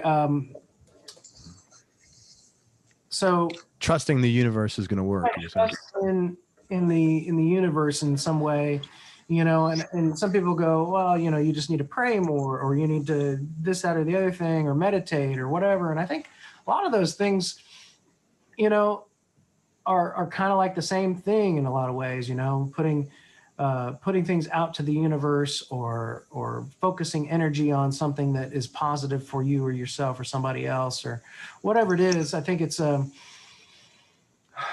of the same thing in a way.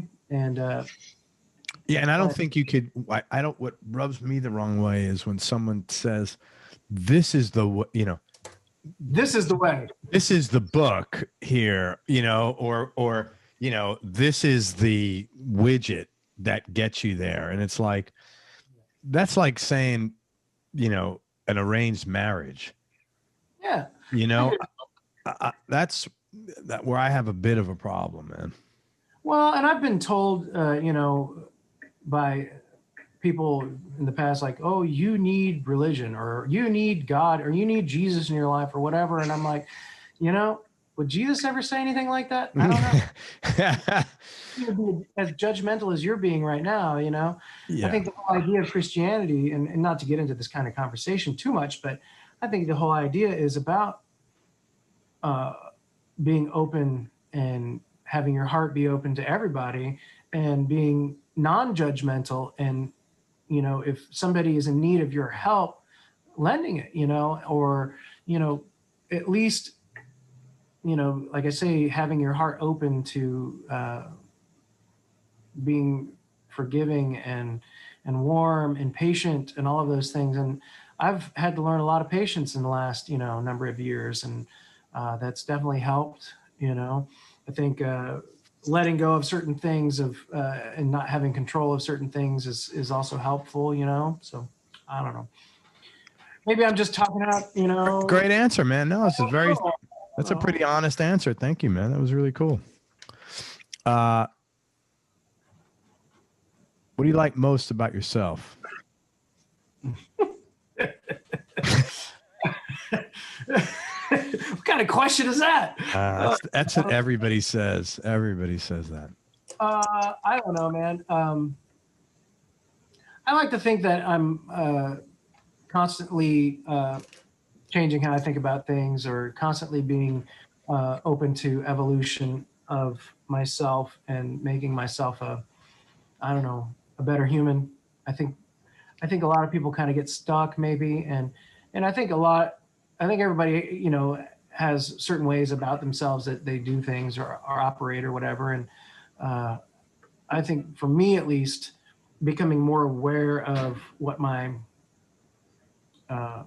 how I falter, or what my tendencies are, definitely helped me become a better person. So that's kind of where I'm at. I think just continually trying to be more aware, you know. I think that's probably one of the things I strive for, at least. I don't know if it's the thing I like most about myself, but it's definitely something I strive for. Interesting. This is a relatively new question. I started asking, I don't know, 4 months ago or something. And that is pretty much, that's still early. I don't know if it's a valid statistical population yet, but that's like the number one answer. Really? Yeah. Just I like the fact that I'm open-minded to change and I try to keep growing. Some version of that. Huh. Yeah, interesting. Got a lot of knuckleheads on your show. Then it sounds like. No, I think musicians in general tend to be pretty open-minded. I think musicians in general tend to be wanting to grow. Yeah. And improve. Not just musically, but I think people, as you get older, you realize I can't just be a better musician. I've got to be a better human being. And then the whole shit comes together. Yeah. I think the whole idea of being able to, I can get deep on that stuff, and like where music comes from and how we as humans are, these like, focal points for music to be able to, be released for everybody. And then, like at a concert, for instance, or church, for instance, you got, music going and people are really into it. And like the audience is reacting. And then the band or the musicians are reacting to the audience and that feeds the audience even more. And then feeds the band even more. And it's like becomes cyclical and it's like mass psychosis, man. It's like, it all works together somehow, like being a better human. I think it helps become a better musician. Becoming a better musician keeps you open to, I would agree with that. Yeah. And I think that's, I would hope that I can live like that, for sure. It's funny. Every time I always said when I was a kid, I remember saying one time, if I ever was going to join a religion, I'm not a religious person at all, but I want to join the religion. Remember the Blues Brothers? In the church scene when they're doing backflips. Oh yeah. So it's like I don't know the name of the church, but it's like that's the place to be because those guys were pretty freaking moved, whatever the hell they were doing. Yeah, they're having a big time. That's right. Oh, I haven't seen them in a long time. Yeah. Back together. Getting the band back together. Do you have any non-musical superpowers? You do, man, because you're like MacGyver.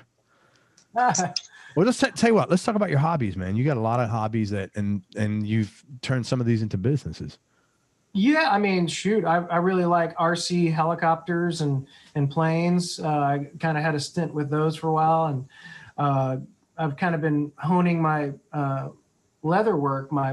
So my mom used to make stuff out of leather with her and her older brother. Oh, that's where you got that from.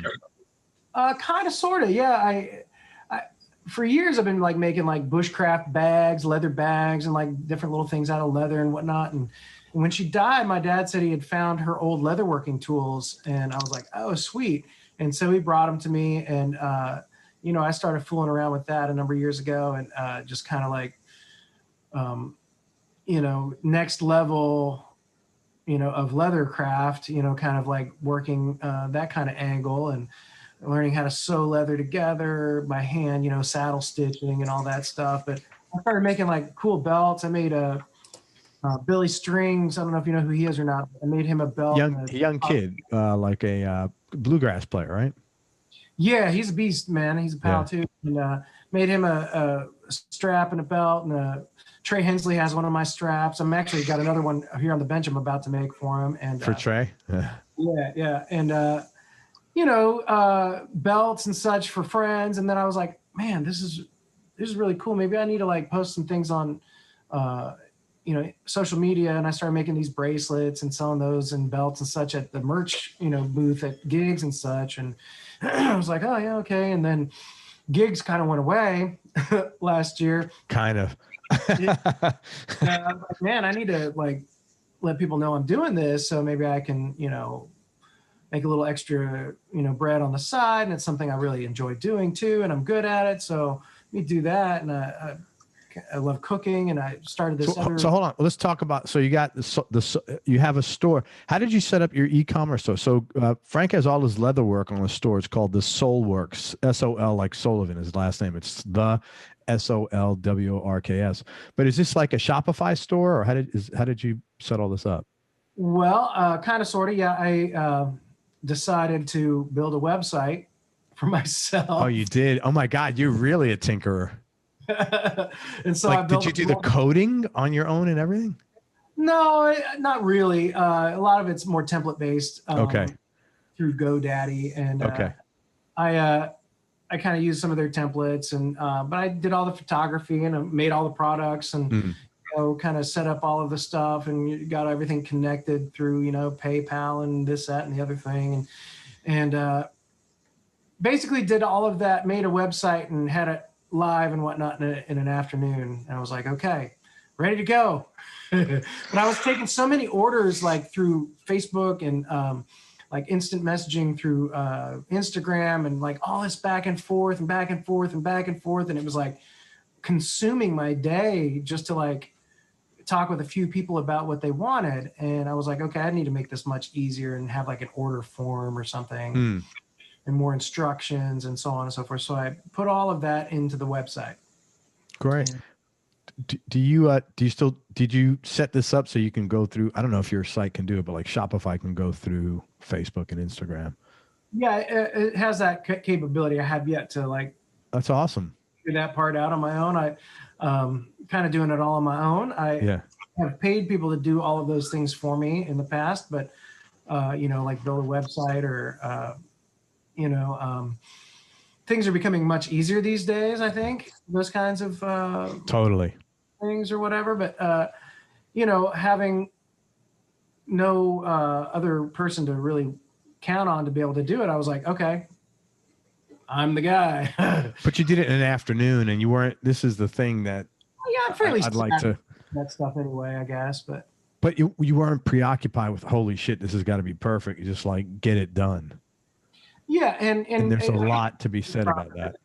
Yeah, I think it's a work in progress too. You know, more information will be up there, and I'll have more choices and options at some point. And you know, but for the most part, I mean, I got 12 orders to fill right now. You know, I kind of took a little bit of a hiatus because I hurt my hand. I fell off the roof and I hurt my hand, and so I'm trying to. You know, I was doing a lot of that stuff, just mostly kind of one-handed for a while, you know, and I was like, okay, I need a couple weeks to like just rest my hand. And so that's what I did. And I was planning on working on some stuff like tomorrow or whatever. So that's kind of like my plan at least. And I, you know, I showed you that bracelet, but here's like on that website, you'll see like this belt, if you can see it here. Yeah, sure.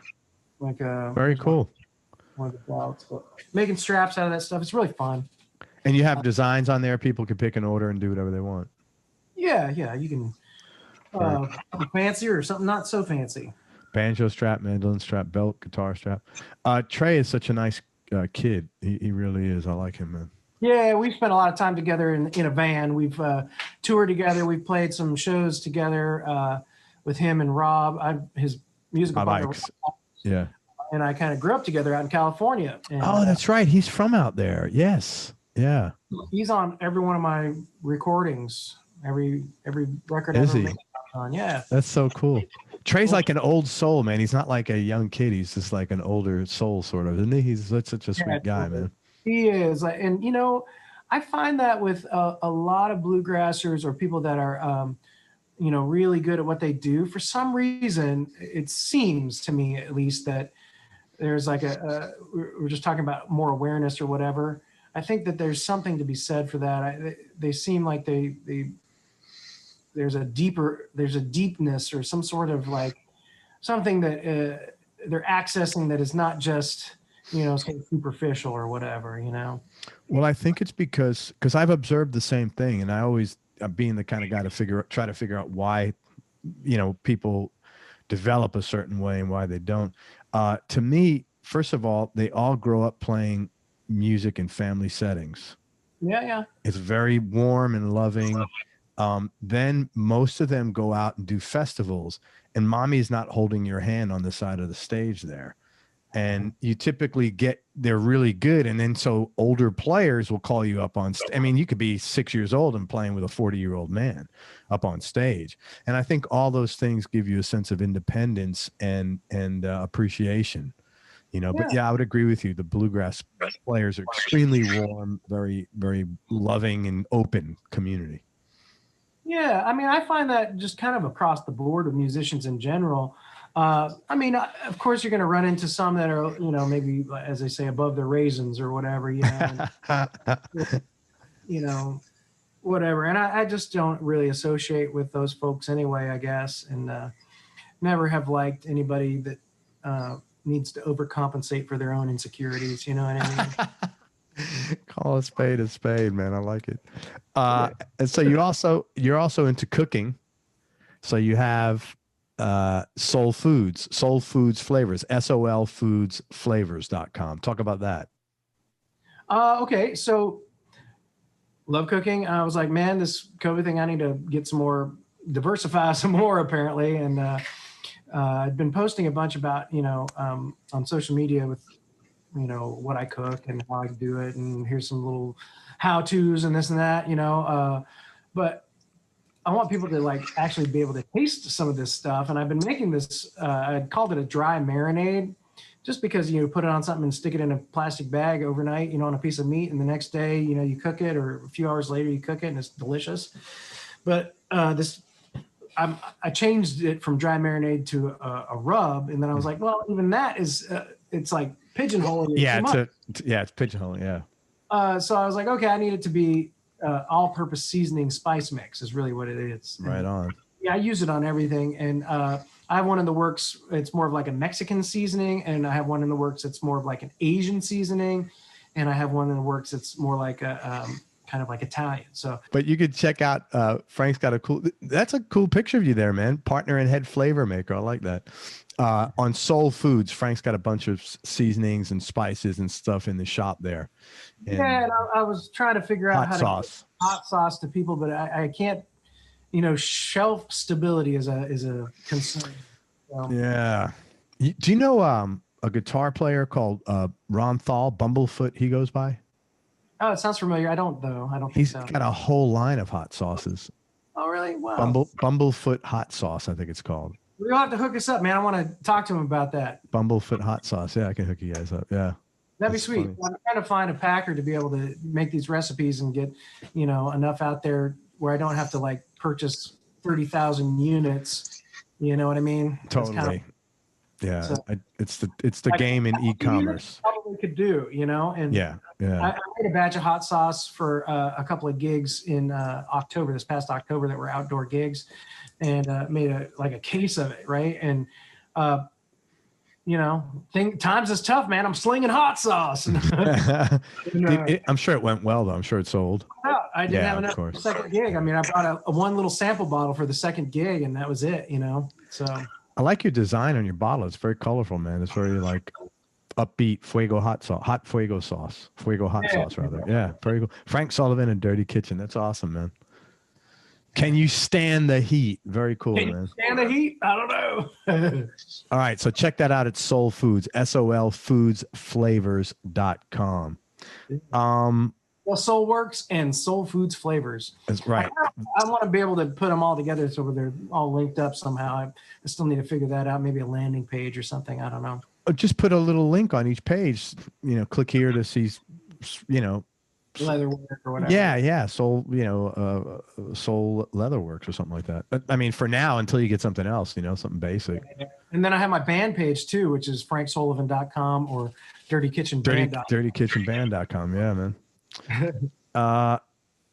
Favorite place you traveled? Favorite place I've traveled? Gosh, man. In 2018, I was in 9 different countries in Europe. Oh, wow.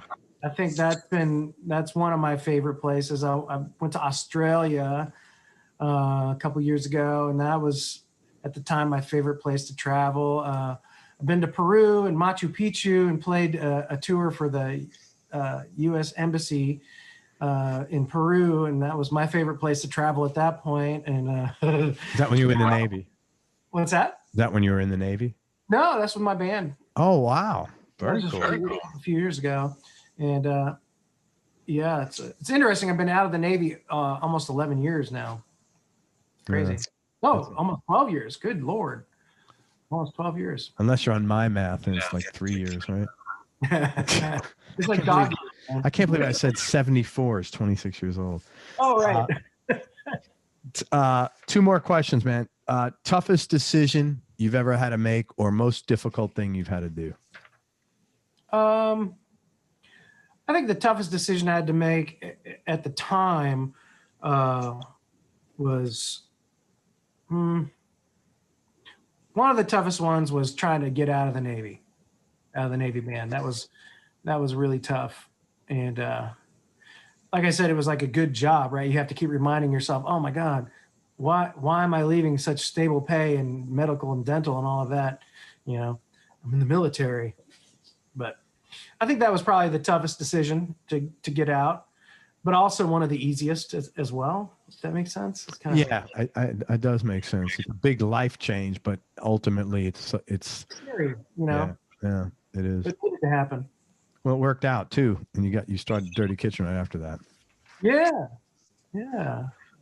And last question, man, biggest change in your personality over the last 10 years, and how much of that change has been intentional and how much is just a natural part of aging? Oh, I saw that on your thing. You know, it's funny you ask. I think I have to like dovetail on what I was saying before about, you know, always being open to, you know, more evolution as trying to become a better person. I think I've definitely been listening more and trying to be less blunt with people, maybe. Although I am at times, I guess just my personality, you know, and it doesn't come from like some bad place or anything, but I do think it can land. You know, you said just a minute ago, call a spade, and I'm definitely not typically scared to do that. But I think it's on how it's presented and how it lands, and sometimes not saying things would bode well or would be better for me sometimes, maybe. And I think just being more aware of that is probably the biggest thing. You know, I totally get people feel good. I think that's having them feel bad or burning a bridge or something like that. You know what I mean? You know, I know I understand that because I had to work a lot on that. And my wife always used to say, you can't say these things. I'm like, why? It's the truth. And she would say, Craig, people don't want to hear the truth. And I'm like, that's not my problem. And she said, I mean, I'm doing people a favor. I was thinking like, you know, hey man, I'm being honest. And to me, honesty is an important thing. But what I learned is that ultimately, and the way I was able to change this is it was confrontational, even though it was the truth. And so I learned, okay, for my own best interest and ultimately for the best interest of the conversation, I cannot be honest. I have to just say the truth, but say it, you know, or not even say the truth anymore. And it was a really tough, because I was like, well, I'm lying. She's like, you're not lying. Does it mean anything to you? I'm like the relationship. I'm like, no. She goes, of course not. If you're honest with the people you care about. I'm like, yeah. And so like in business settings or something like that, now I will totally not be honest because it'll cause a confrontation. Yeah. You know, I won't say, look, your services suck. I can't use you anymore. Whereas in the past, I'd say, you suck, man. Like you're not doing it. Now I say, you know, I'm just changing direction and, you know, because it's less confrontational for both of us. You know, I don't want to hurt someone's feelings. Sure. I think that's important. You know, like, you know, I don't like it when somebody's that way towards me, you know. Like, yeah. But the other side of it is I also respect it. Oh, see, I don't mind if someone's like that towards me, and that's why it was never a problem. Truth, but I don't mind. I don't like somebody being confrontational or like trying to like, you know, hurt your feelings purposefully. Yeah. Honesty for sure. Right. But again, it's all on how it lands, and sometimes how it lands is how it's delivered. You know, it depends on how it's delivered. So. Totally, yeah, and that's how I've modified. But I want to, don't piss on my back and tell me it's raining outside, man. If you're unhappy or whatever, man, let me know because I want to fix it. especially if it's but that has never happened in a work. I mean, never. That work, it never happens though, because I'm a worker, whatever I'm doing, whether it's interviewing or my marketing stuff or writing ad. I mean, that's never an issue. But just in general, like, you know, like especially my wife, I want her to be direct with me, which, oh God, she is, which is great. Which is probably why we lasted so long, because I couldn't take any bullshit, any like dancing around shit, you know. I was reading this book. And this book I'm reading called Limbo, I read it in 2004 when it came out. And I've actually got the author coming on the show in a couple of weeks. And it's about the difference between when you grow up in a blue collar household and you become a white collar or middle class worker. So you step out of class and you never feel comfortable in either class anymore. Right. And they were talking about like in the work situation. And this woman says, I used to get in trouble because I'm really direct, but I can't take the time to figure out 95 ways to say something if 3 words will do it. And I'm like that, man. I'm like, and it's a very New York thing. I get it, you know, but now I'll say 5 words, you know, I won't say 95, but so. Right. Or no words. Or no words. Yeah, man. Or no words. Just ignore it. Man, I want to thank you very much for everything. I want to tell people where I could find you, and, I hope you keep making some more records, man. I really dig your band. I will, man. Thank you, Craig. Man, I tell you, it's been a pleasure to make friends with you today. Likewise, man. Thank you. I appreciate that. Your thoughtful questions and, your research and all of that. I really appreciate it so much. You obviously have done this before and take it really seriously. So I appreciate you, man. Thank you, man. Yeah, I love doing this. So. All right, so let me tell everybody where to find Frank Solivan. First of all, it's Solivan. Is that like changed from Sullivan or something like that? It had to be if you had 10 kids in the family, man. No, actually, it's Filipino. So my really interesting in the Philippines, yeah.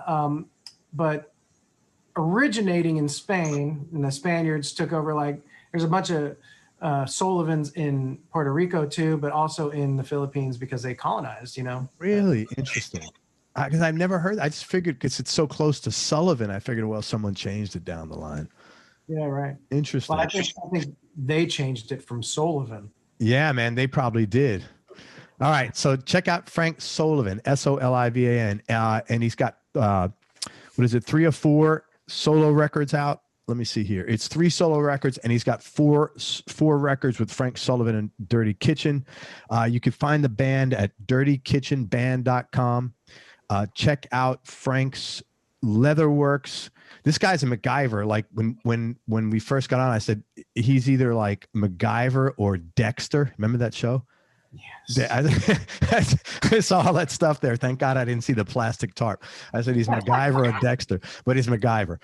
And so he says really nice leather works. He's making a ton of straps for people. So if you want a cool custom leather strap for your guitar, your bass, your mandolin, this is the man to talk to.